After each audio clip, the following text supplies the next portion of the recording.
Loktak Patahi Irak Nabadagi Laikiraba Ngami Kwairak Pam Toigi Imungda LMG na Silgi Mateng Pangkre like-minded group LMG Manipur na lamdaman sige awana taraba kaya da lepta na minung sige tengbang pirak pagi saruk amoy na hawkiba April kun nga matoigi ayuk pung taruk minute kontrarom tabada akan ba nong lainung sit silak padagi hilak sentona Loktak Pat nga faba chat kiba Bistupur district ke manung chanba thanga iting dagi Kwairak Pam Toy Sing Treyang kay mari apokpa gauge iyay machaw sing na laikidabada nga si LMG Manipur na makakipok na fam lamdam thanga iting de chatuna awaba fongdok pagaloy na atra thaksing amadi selgi tengbang pikre thodok asigi pau social media da ubadagi like-minded group Manipur na laiwai kraba thoiki lanna thoramgi mateng oina ba haiduna nga silupali sing taruk mateng pang kibagaloy na LMG Manipur gi thomi sing na minute ama tumina laiduna awaba so fongdok ke imung asi thoi na Loktak patanga faraga hingba imungni hingbada ka hena waraba imung asi da siguma laibak tiba thodok ama muk thopchilak pa sida group asigi maikay digi nungay taba so fongdok ke ngasigi tengbang kongchat ado LMG Manipur gi President L. Kunjaswar Sharma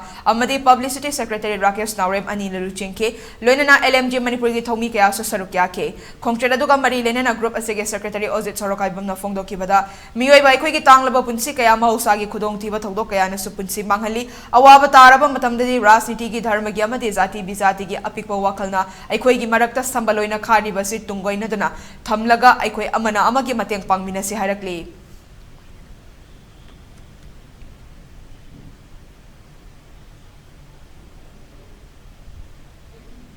Bishnupur district ki manung chanba duga thanga kendra ki manung chanba thanga ithingdani yamna thamoi sokba punsida kawgomna roidoba adonglo thodu ama haukhiba koi April ni tang kunma thoigi ayuk pung manga makhai deina toru makhai phawgi manung sida koi gi nonglei nungsit koi gi akan no lakpa sida koi gi haiba khorakpam thoiba chahi yankhai thoi koi gi chahi yankhai mari maga se koi gi jibika oinana ba haiba tare pata koi lang thaktuna madu lang kaiba chatpa maduda mamanaba kharnadi koi hariba nungsit se lakpa sida koi nungsit se nemthaba ngaiba mana kasu tawro haiduna chatlubaduda nonglei nungsitna hariba ma ki tongi bi si koi laksandana leigi khitri haiba si social media da